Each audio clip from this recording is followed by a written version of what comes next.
നാരായണം നമസ്കൃത്യ നരം ചൈവ നരോത്തമം ദേവീം സരസ്വതീം വ്യാസം തതോ ജയമുദീരയേ. അർത്ഥശാസ്ത്രമിദം പുണ്യം ധർമ്മശാസ്ത്രമിദം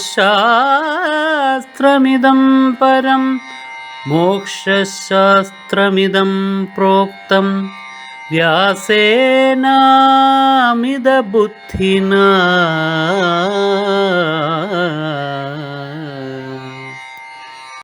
ഉദരായനത്തിനുള്ള യോഗ്യത നേടിയ മനുഷ്യൻ അങ്ങോട്ട് പോകുന്നത് എങ്ങനെയെന്ന് വ്യാസൻ ഒരു വലിയൊരു കഥയിൽ കൂടി കാണിച്ചു തന്നു.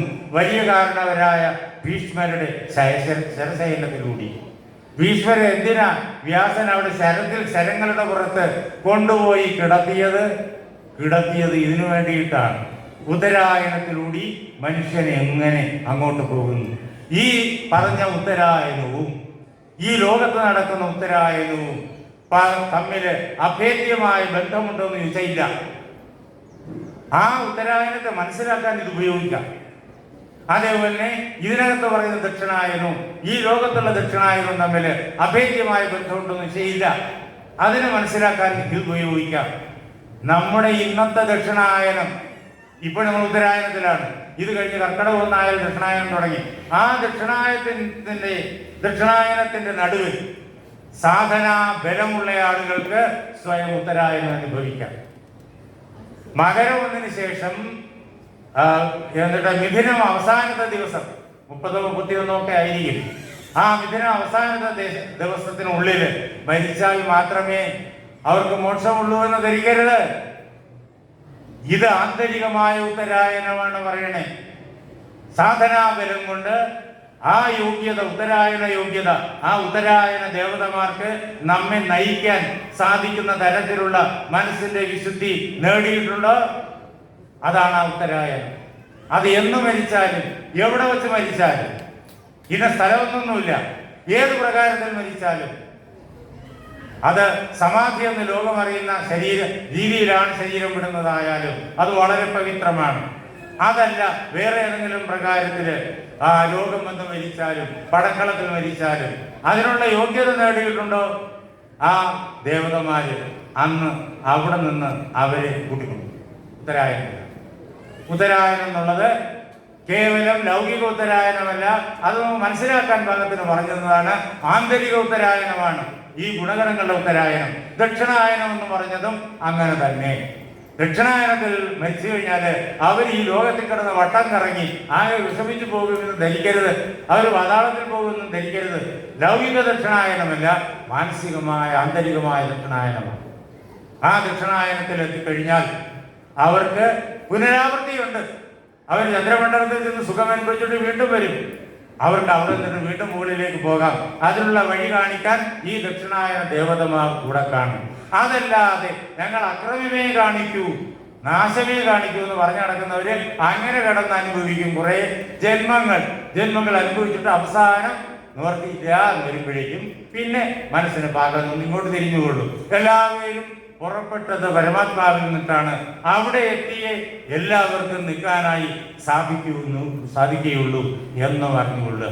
ഇങ്ങനെ ഉത്തരായന മാർഗവും ദക്ഷിണായന മാർഗവും നമുക്ക് കാണിച്ചു തന്നു.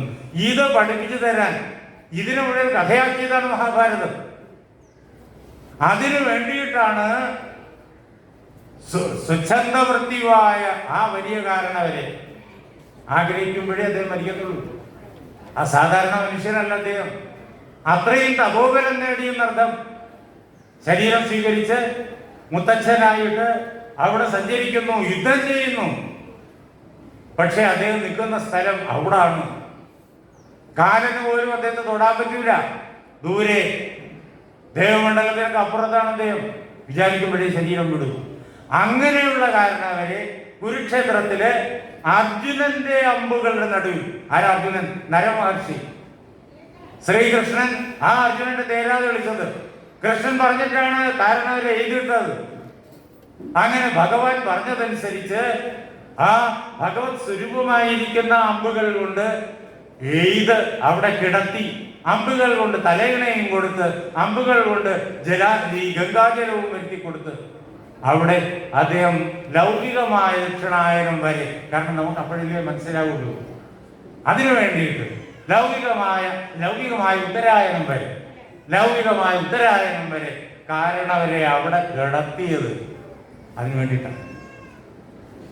ഇത് മനസ്സിലാക്കാൻ വേണ്ടി ഈ 2 ശ്ലോകം അതിന്റെ അർത്ഥം മനസ്സിലാക്കാൻ വേണ്ടിയിട്ടാണ്. അതാണ് അധിഭൂതമായിട്ട് തന്നെ മനസ്സിലാക്കണം, അതിദൈവമായിട്ട് തന്നെ മനസ്സിലാക്കണം, അതേപോലെ അധ്യാത്മമായിട്ട് തന്നെ മനസ്സിലാക്കണം, കർമ്മമായിട്ട് തന്നെ മനസ്സിലാക്കണം എന്നെല്ലാം ഭഗവാൻ പറഞ്ഞത്. ഇതൊന്നും ഇന്നലെ വേറെയല്ല, ഇതിനോടൊപ്പമാണ് എന്നെ മനസ്സിലാക്കേണ്ടത്.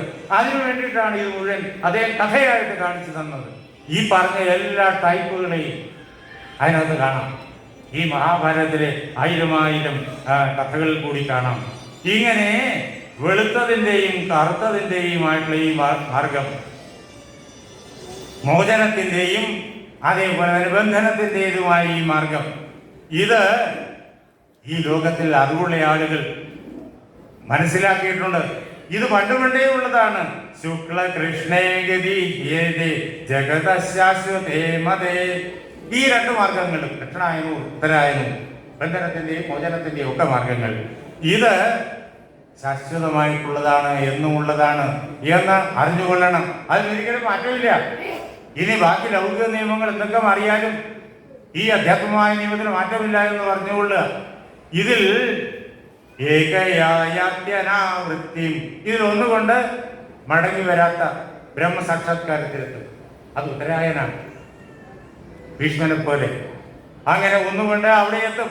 അത് ആവൃത്തിയില്ല, മടങ്ങി വരലില്ല, സ്ഥിരമായിട്ടുള്ള ബ്രഹ്മസ്വരൂപത്തിലുള്ള നില. പിന്നെയോ അന്യയാവർത്തതേ പുനഃ, മറ്റേതിനെ കൊണ്ട് ഈ ദക്ഷിണ മാർഗം കൊണ്ട്, ദക്ഷിണായനം കൊണ്ട് ആവർത്തനം, പുനരാവർത്തനം നിരന്തരം ഉണ്ടായിക്കൊണ്ടേയിരിക്കും. അത് കൃഷ്ണ പക്ഷത്തിന്റെ ഗതിയാണ്. ഒന്ന് വെളുത്ത പക്ഷത്തിന്റെ ഗതി ഉത്തരായനം, വേറൊന്ന് കൃഷ്ണപക്ഷത്തിന്റെ ഗതി ദക്ഷിണായനം. എന്നിട്ട് പറയണം നൈവേശ്രുതി പാർത്ഥജാനൻ യോഗി മുഖ്യതി കശ്ചന. അല്ലയോ അർജുന, ഈ വിദ്യയുടെയും അവിദ്യയുടെയും ഈ മാർഗങ്ങളെ, ശ്രുതി ഏതേ ശ്രുതി, ഈ മാർഗങ്ങളെ, ഒന്ന് വിദ്യയുടെ മാർഗം, മോചനത്തിന്റെ മാർഗം ഉത്തരായന മാർഗം, വേറൊന്ന് ബന്ധനത്തിന്റെ മാർഗം, അത് കൃഷ്ണപക്ഷത്തിൻ്റെതായിട്ടുള്ള മാർഗമാണ്. അങ്ങനെ ഈ 2 മാർഗങ്ങളെയും യോഗി അറിയുന്നു. അങ്ങനെയുള്ളവനായ യോഗി ഒരിക്കലും നാമുഹ്യതി, ഒരിക്കലും പരിഭ്രമിക്കുന്നില്ല, ലൗകിക സുഖങ്ങളിൽ ഭ്രമിക്കുന്നില്ല. ലൗകികമായി ദുഃഖിക്കേണ്ടതായ സാഹചര്യം ഉണ്ടായോ, ആ ദുഃഖങ്ങളും അയാൾ തൊടില്ല. ലൗകികമായ ബന്ധനങ്ങൾ ഉണ്ടായോ, ആ ബന്ധനങ്ങളും അയാൾ ബന്ധിക്കുന്നില്ല. നമ്മൾ വിചാരിക്കും അയാൾ ബന്ധനത്തിലാണെന്ന്. ബന്ധനത്തിലേ അല്ല, കൃഷ്ണൻ ചരിച്ച കാരാഗ്രഹത്തിലാണെന്നാണ് നമ്മൾ പറയുക. കഥയനുസരിച്ച് അങ്ങനെയാണ്. അദ്ദേഹത്തിന് കാരാഗ്രഹത്തിലിടാൻ ലോകത്തിൽ ആർക്ക് കഴിയും? ഈ ലോകം സൃഷ്ടിച്ച്, ലോകത്തെ രക്ഷിച്ച്, നിലനിർത്തി ലയിപ്പിക്കുന്ന അദ്ദേഹമാണ്. ലോകത്തിനുള്ളിലും പുറമേ വ്യാപിച്ചു നിൽക്കുകയാണ്. അദ്ദേഹം എങ്ങനെ കാരാഗ്രഹത്തിൽ ജനിക്കും? അത് ലോകകഥ. നമുക്ക് മനസ്സിലാക്കാൻ, ഭഗവാനെ നമുക്ക് കാണിച്ചു തരാൻ, മനുഷ്യരൂപത്തിൽ കാണിച്ചു തരാൻ അങ്ങനെ ഒരു കഥ വേണം. ഭഗവാൻ കാരാഗ്രഹത്തിലല്ല ജനിച്ചത്. ഭഗവാൻ ജനിച്ചിട്ടില്ല, അദ്ദേഹം അവതരിക്കലാണ്, ഇറങ്ങി വരലാണ്, അദ്ദേഹത്തിന്റെ ഇച്ഛ അനുസരിച്ച് ഇറങ്ങി വരലാണ്. അത് സർവതന്ത്ര സ്വതന്ത്രനായിട്ടാണ്, എപ്പോഴും യോഗേശ്വരനായിട്ടാണ്. കാരാഗ്രഹത്തിലെ ഒരു ജയിൽ പുള്ളിയല്ല ഒരിക്കലും അദ്ദേഹം. അങ്ങനെ ഈ തത്വം അറിയുന്ന യോഗി ഒരിക്കലും പരിഭ്രമിക്കുന്നില്ല ഈ ലോകത്തിലുള്ള കോലാഹലങ്ങൾ കണ്ടിട്ട്. തസ്മാത് സർവേഷു കാലേഷു യോഗയുക്തോ ഭവാർജുന. അതുകൊണ്ട് അല്ലയോ അർജുന, സർവേഷു കാലേഷു, എല്ലാ സമയത്തും നീ യോഗയുക്തനായി തീരുക. ഭഗവാനെ എന്ന് ജപിക്കുക, ഇഷ്ടദേവതയുടെ നാമം ജപിക്കുക, രാമ രാമ രാമ എന്ന് ജപിക്കുക, അല്ലെങ്കിൽ ദേവി ദേവി ദേവി എന്ന് ജപിക്കുക, അല്ലെങ്കിൽ ആഞ്ജനേയ ആഞ്ജനേയ ആഞ്ജനേയ എന്ന് ജപിക്കുക, അയ്യപ്പ അയ്യപ്പ അയ്യപ്പ എന്ന് ജപിക്കുക. അവരുടെ മനസ്സിലെ ഇഷ്ടദേവത ഏതോ അത് തന്നെ ജപിക്കുക. അദ്ദേഹത്തിന്റെ കർമ്മങ്ങളാണ് ചെയ്യേണ്ടതായ നമ്മുടെ സ്വധർമ്മം എന്നറിയാം. അദ്ദേഹം ഏൽപ്പിച്ച ജോലി അദ്ദേഹത്തിന് വേണ്ടി ഇതാ നിരന്തരം അദ്ദേഹത്തിന്റെ ഉപകരണങ്ങളായി കരങ്ങൾ കൊണ്ട് ചെയ്തുകൊണ്ടിരിക്കുന്നു. അദ്ദേഹം തന്നെ ചെയ്യുന്നു എന്നുള്ള വിചാരത്തോടു കൂടിയിട്ട് കർമ്മങ്ങൾ നിരന്തരം അനുഷ്ഠിച്ചുകൊണ്ടിരിക്കുക. അതാണ് നീ യോഗയുക്തനായി. അല്ലയോ അർജുന, എല്ലാ നിമിഷവും നീ പ്രവർത്തിച്ചു കൊണ്ടിരിക്കുക. തസ്മാത് സർവേഷു കാലേഷു യോഗയുക്തോ ഭവാർജുന. ഇതാണ് എല്ലാവർക്കും വേണ്ടിയിട്ട്, എല്ലാ കാലത്തേക്കും വേണ്ടിയിട്ട് ഭഗവാൻ തന്നിരിക്കുന്ന ഉപദേശം. ഇത്രയും മാത്രം അറിഞ്ഞാൽ മതി. ബാക്കി ഇതിന്റെ ആധാരമായിരിക്കുന്ന തത്വങ്ങൾ നമ്മൾ വിശകലനം ചെയ്തു. അതൊന്നും അറിയണമെന്നില്ല. ഭഗവാൻ ഏൽപ്പിച്ച ജോലി ഭഗവാന് വേണ്ടി ഭഗവാന്റെ ഉപകരണങ്ങൾ കൊണ്ട് ഇതാ ഭഗവാൻ ചെയ്തുകൊണ്ടിരിക്കുന്നു എന്ന് മാത്രം ധരിച്ചാൽ മതി. അത്രയും മാത്രം ധരിച്ചുകൊണ്ട് നാം ഇതാ എല്ലാം ചെയ്തു കഴിഞ്ഞാൽ നമ്മുടെ ജീവിതം ഏറ്റവും വലിയ ബ്രഹ്മ സാക്ഷാത്കാര പദ്ധതിയായി മാറും. അതിനേക്കാളും വലിയ ഒരു യോഗം വേറൊന്നില്ല. അത് ചെയ്തുകൊള്ളൂ. വളരെ ചുരുക്കത്തില്, എത്രയോ ലളിതമായിട്ട് അവരവരുടെ കർമ്മമണ്ഡലത്തില് ആർക്കും ചെയ്യാൻ പ്രകാരത്തില് ഭഗവാൻ പറഞ്ഞു തന്നിരിക്കുന്നു. തസ്മാത് സർവേഷു കാലേഷു യോഗയുക്തോ ഭവാർജുന. അപ്പൊ ഈ ശരീരം വിട്ടു പോകുമ്പോഴും നീ മരിക്കുന്നില്ല, നിനക്ക് മരണമില്ല. നീ ബ്രഹ്മസ്വരൂപമായി ശരീരമുള്ളപ്പോഴും ശരീരം വിടുമ്പോഴും നീ അഖണ്ഡ സച്ചിദാനന്ദമായി ആനന്ദസ്വരൂപിയായി കുടികൊള്ളും. വേദേഷു യജ്ഞേഷു തപസ്സു ജൈവ ദാനേഷു യത് പുണ്യഫലം പ്രതിഷ്ഠം. അല്ലയോ അർജുന, വേദങ്ങളും യജ്ഞങ്ങളും അത് വിവിധങ്ങളായ തപസ്സിന്റെ മാർഗങ്ങളും ദാനധർമാദികളും ഒക്കെ ചെയ്യുമ്പോൾ, വേദം പഠിക്കുമ്പോൾ, അനുഷ്ഠിക്കുമ്പോൾ, യജ്ഞങ്ങൾ ചെയ്യുമ്പോൾ, തപസ് ചെയ്യുമ്പോൾ, ദാനാദികൾ ചെയ്യുമ്പോൾ എന്തെന്തൊക്കെ പുണ്യഫലമാണ് ഉണ്ടാവുക എന്നുള്ളത് മഹാഗ്രന്ഥങ്ങളും ആചാര്യന്മാരും പറഞ്ഞു തന്നിട്ടുണ്ടല്ലോ, ഉപദേശിച്ചു തന്നിട്ടുണ്ടല്ലോ. പ്രതിഷ്ഠം നമുക്ക് ഉപദേശിച്ചു തന്നിട്ടുണ്ടല്ലോ, കാണിച്ചു തന്നിട്ടുണ്ടല്ലോ, മനസ്സിലാക്കിച്ചു തന്നിട്ടുണ്ടല്ലോ. അത് മുഴുവനും ആ പുണ്യഫലത്തെയും കടന്നു നീങ്ങും. നിനക്ക് പാപവുമായും ബന്ധമില്ല, നിനക്ക് പുണ്യവുമായും ബന്ധമില്ല, ഒന്നും നിനക്കില്ല. നീ മാത്രം അഖണ്ഡ സച്ചിദാനന്ദം മാത്രം. അത്യേരിത സർവമിതം വിദിത്വാ. ഇത് മുഴുവൻ അറിഞ്ഞിട്ട് തത് സർവം പുണ്യത്തിൻ്റെതായിട്ടുള്ള എന്തൊക്കെ സങ്കല്പങ്ങൾ നീ പഠിച്ചു വെച്ചിട്ടുണ്ടോ അത് മുഴുവൻ കടന്നു പോകും. അതും ബന്ധനാണ്, സ്വർണ്ണച്ചങ്ങലയിലുള്ള ബന്ധനാണ്. അതും പാടില്ല, അതും മോചനത്തിന് വിഘാതമാണ്. അതിനെ നീ കടന്നു പോകും. എന്നിട്ട് എന്ത് ചെയ്യും? യോഗം യോഗി പരം സ്ഥാനം സാധ്യം. അങ്ങനെയുള്ള യോഗി ആയി തീരാ. അങ്ങനെയുള്ള യോഗി എന്ത് ചെയ്യും? ആദ്യമായിരിക്കുന്ന ലോകം ഉണ്ടാകുന്നതിന് മുമ്പേ ഉള്ളതായിട്ടുള്ള ആ പരം സ്ഥാനം, പരമമായിരിക്കുന്ന സ്ഥാനത്തെ ഉപൈതി പ്രാപിക്കും, അവിടെ എത്തിച്ചേരും. അങ്ങനെ നീ അധ്യാത്മ മാർഗത്തിലൂടെ ഈ അധ്യാത്മവിദ്യ അഭ്യസിച്ചിട്ട് ഈ ക്ഷരത്തെയും അക്ഷരത്തെയും മനസ്സിലാക്കിയിട്ട് ഈ ക്ഷരവും അക്ഷരം തന്നെയാണെന്ന് തിരിച്ചറിഞ്ഞിട്ട് അക്ഷരത്തിൽ നിന്ന് ഭിന്നമായി ഒരു ക്ഷരവും ഇല്ല എന്നറിഞ്ഞിട്ട് ഇതിനെ ലൗകികം എന്ന് കാണുമ്പോഴാണ് അത് ക്ഷരമാകുന്നത്. ഇതിനെ അലൗകികം എന്ന് അറിയുമ്പോൾ ഇത് മുഴുവൻ അക്ഷരമായി അനുഭവപ്പെടും. അതാണ് തൂണ് പിളർന്ന് നരസിംഹം ചാടി വന്നത്. ഇതെല്ലാം അക്ഷരമാണ് എന്ന് മനസ്സിലാക്കിക്കൊണ്ട് നീ നിരന്തരം നിന്റെ കർമ്മങ്ങൾ നീ ചെയ്തുകൊള്ളൂ. ആ കർമ്മങ്ങൾ അങ്ങനെ അനുഷ്ഠിച്ചാൽ, എന്നെ തന്നെ ചിന്തിച്ച് അനുഷ്ഠിച്ചുകൊണ്ടായാൽ, എന്നെ തന്നെ ചിന്തിച്ച് നീ അനുഷ്ഠിച്ചാൽ നീ യോഗിയാണ്. അങ്ങനെയുള്ള യോഗി പരം സ്ഥാനം ഉപൈതിജാദ്യം.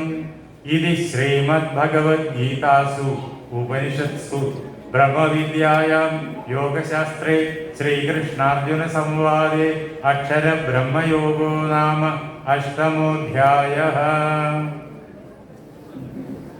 എൻ്റെ വാക്കുകളാകുന്നു പൂജാപുഷ്പങ്ങൾ.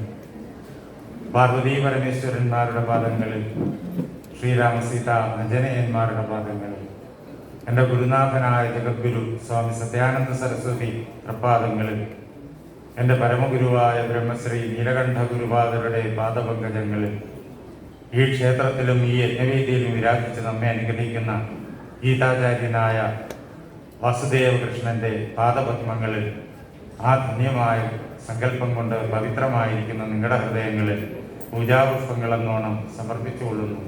ജയ് ശ്രീറാം.